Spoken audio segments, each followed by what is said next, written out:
Hello friends, welcome back to our channel. Today we are filming from a totally different location. We are not in Karateng. We took a little bit of a break to visit my brother-in-law in Kajiado. I can't exactly point where that is on the map, but you can look it up. My brother-in-law is also another returnee who has done an amazing job, as you can see from this video. They've really maximized the space they have, built an excellent property, fine quality finishes, cabro works, beautiful perimeter wall, and as you can see, just look at the windows, look at the tiling on the walls. They've done an excellent job. So as you feast your eyes on this beauty, I will talk about an issue that keeps popping up in the comment section, and that is deportation. One of the most dreaded realities that immigrants all over the world face in foreign countries is the prospect of deportation. And as you know, the majority of folks who leave home, wherever home may be, often take off because of circumstances beyond their control. Many have left home for a number of reasons, including economics, education, family reunion, asylum, even just better opportunities, whether it's medicine, career, business, and just changing life. Most of those folks that I know that leave home maintain the hope of wanting to return home. Many of us often desire that someday, wherever that may be, someday we'll get back home. Now, regardless of one's position on returning home, some people actually don't want to come home. I'm aware of that. Now, regardless of one's position on coming home, there are about 5 options that are almost inevitable. At least one of these is going to happen to you if you are a person living in a foreign country. The first option is that you can go abroad and may never come back. Unfortunately, many people leave home, grow old, and die abroad and get buried abroad, never make it back. In fact, I know one Kenyan who decided to donate his body to science. So when he died, his body was donated, I believe, to a medical school. So he wasn't even buried. That is a fairly uncommon example, but things like that happen. So there are a lot of people who leave home hoping to come back and they never make it back.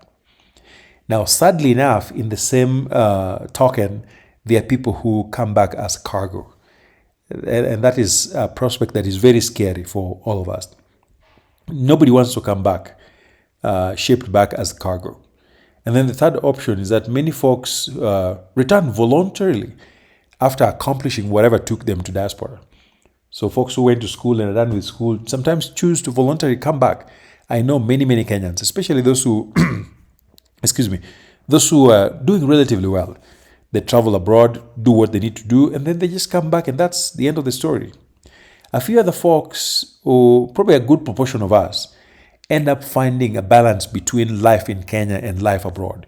So we keep going back and forth. That's very typical amongst Kenyans. And then, of course, there's a very small group who come back against their will through deportation. And that is a reality that happens, that no one ever hopes to face that. And so legally speaking, I believe deportation is described as a process of removing a non-citizen from a country. For me, it's the US. And typically people are removed for violating immigration law. So who is at risk of deportation, especially in the context of the United States? Number one, any non-citizen can be deported. And I'm talking about people who have green cards, people who have all kinds of visas, asylum seekers, those who have temporary protected status, or those who have no status at all. In fact, interesting enough, I know one Kenyan who never went to the US embassy, but made it to the United States, never had a passport and never had a visa at all, but he made it to the US. It turned out that this young man was a stowaway in a ship. And life happened and he found himself on the west coast of the US. Years later, he's now a US citizen. So any non-citizen is at risk of deportation depending on what happens. Now, naturalized citizens also can be deported if they are losing their citizenship. Once they lose citizenship, then they have no legal status and they can be deported. And this is a very rare event that typically happens either because of fraud, when a person commits fraud to get citizenship, or when a person includes material lies in the application. It's very rare, but it can happen. Now, in more extreme cases, I've seen a few cases of citizens being deported by overzealous border guards. And this is something that mostly affect Americans of Latino origin who often live around the border. So some overzealous border folks can refuse entry or deport a citizen only to later find out that they made a mistake. This is highly illegal, but it can happen. So Kenyans are not really at risk of that. And then, of course, non-citizens who struggle with alcohol and drug abuse are often at higher risk of being deported because they're more likely to get convicted of a serious crime. And again, this is also similar to folks who commit serious felonies while holding status other than being a citizen. So yes, there are many things that can happen that puts a person in the pathway to deportation. But here, these are just some of the more common risks for deportation. Besides individual issues, there are also other conditions that are more permissive of deportation. So, for example, typically there's a perception that when conservative governments are in charge, usually Republicans, then it's likely that deportation may be higher, in part because for politics, it looks good for them. And then, of course, economic pressure. Many folks end up violating immigration laws because of economic issues, especially when you have a visa that does not allow you to work, yet you still need to make a living. So people end up, quote unquote, working under the table.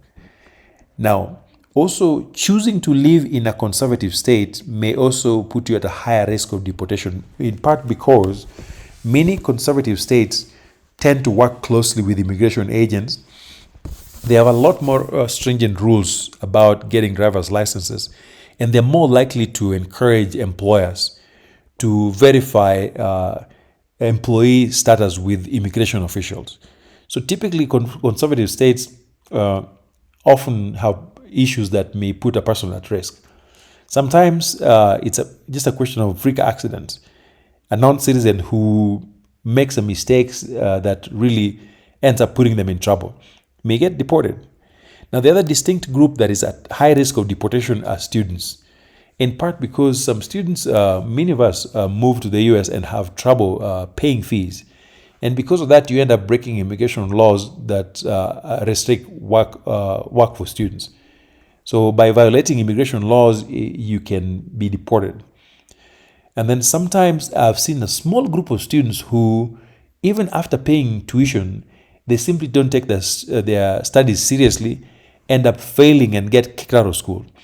And to be legally present in the US as a student, one is still required to maintain the academic status, which if you lose, then you might lose your immigration status. So how do you minimize the risks that I've listed up there? Number one, whatever status you have, whether it's green card or a visa, it's common sense that you do your best to keep it. If you're a student, you never ever want to play with your student status if you can. So the issue of not going to class or failing and all that really should not happen to a student, because sometimes students bring dependents. And if the student loses his or her status, their dependents too lose their status. And then, as we've often said, whatever status you have, if you're on a student visa, you want to make sure that you're preparing to switch to the next phase before your visa expires. Sometimes people wait, unfortunately, too late. Once their papers expire, that's when they start looking for the next step. So don't do that. If you have alcohol and drug problems, please fix it, because that can easily put you in the pathway of deportation. And then, of course, you want to watch the friends you keep. I've seen cases where friends actually report their friends to immigration officials. It rarely happens, but it can happen. Or sometimes, if you're a person who does not have legal status, you find yourself in company of people who are doing something wrong, and then you get caught up in all that. So watch the company you keep. And also we recommend that folks avoid border areas. if their status is not clear or if they don't have status. There are some roads, especially up north, where you miss one exit and you find yourself in Canada. And so if you do that, there's no way to come back. You would be easily deported. Or down around California, New Mexico, Texas, driving along the border can put you in the pathway of border agents. So you want to stay away from border areas if you don't have status. And then, of course, make sure you have a plan B for how to survive if you ever come back home, and have a plan C for how to move to a third country. I've seen folks who struggle with status in the US and simply move in Canada and become very successful. So if it doesn't work out, think of the next country as a potential option.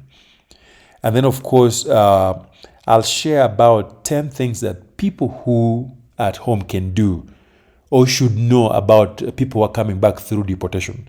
So there are things that we may not talk about out there publicly, but I think it's helpful for our friends and family in Kenya to know these things, or things that they can do to help those of us who are coming back involuntarily through deportation. So the first is, you want to keep in mind that people who are deported often arrive with very little. And so knowing that, you want to be as supportive as you can. Many deportees have already gone through really harrowing times. Some of them have spent time in jail, have faced public arrest, shame, loss of property, loss of children, and tons of disappointment. So the vast majority of people coming back through deportation have significant needs that we really want to respond to, especially as loved ones. And so also keep in mind that the last thing they want to talk about is deportation. This is not a fun topic. And so when they come back home, please don't put them asking too many questions about how they got deported. That is not what they want to talk about. They just want to recover and blend in and just make life happen after that. Because in part, the permanent label of a deportee is really humiliating. So again, be as kind as you possibly can. Just stay away from that topic unless they bring it up. Please don't ask about it.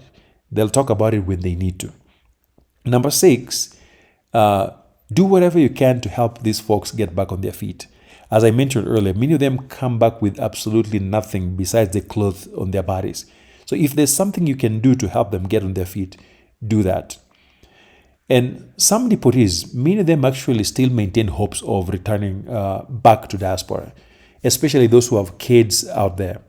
And in truth, some of the deportees end up going back because their spouses or children may help with fixing their status. So again, don't be dismissive when they talk about their dreams and hopes about going back. Sometimes we disregard all of that because we don't know how those systems work. Just be supportive. And if possible, share information about mental health care, especially when you notice there's a need, and allow time to help them heal. Because sometimes there's not a whole lot you can do other than just letting time do what time does best. And if there are other healthy coping mechanisms you can share, please do so. I hope this was informative again, and if it was, please subscribe, and I will see you in the next. Thank you.